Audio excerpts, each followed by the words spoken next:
Sul set di questa fiction Non mi lasciare, con Angelo Zanellato, presidente della Polesine Film Commission, e con Alessandro Rondino, organizzatore per la casa di produzione Paper Moon. Chiediamo a Rondino perché folgorati dal nostro territorio, dove appunto state girando molte scene di questa fiction che, ricordiamo, è una produzione in collaborazione con Rai. È unico, penso che non ho mai visto nella mia vita un territorio come questo, e le indagini della nostra storia che partono da Venezia e ci portano fino qui nel Polesine, e quindi artisticamente io non sono così artistico come il regista, ma artisticamente sembra che sia uno dei posti belli dell'Italia per poter raccontare queste storie, ecco. Registi e protagonisti chi sono?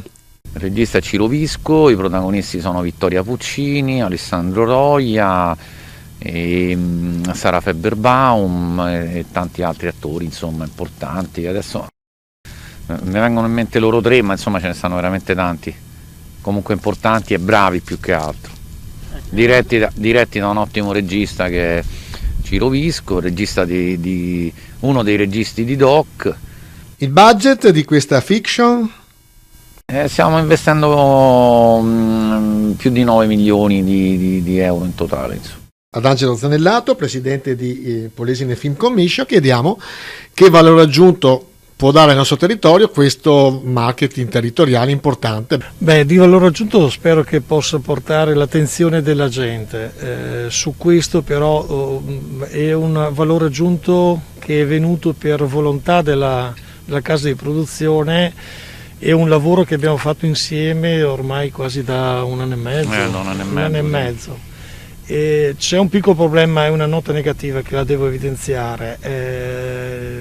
Questa produzione non riceverà neanche un centesimo dalla Veneto Film Commission, ed è un errore, perché una produzione che fa 8 puntate su Rai 1 credo che insomma un po' di attenzione l'avrebbe dovuta avere. Loro comunque ci hanno creduto molto.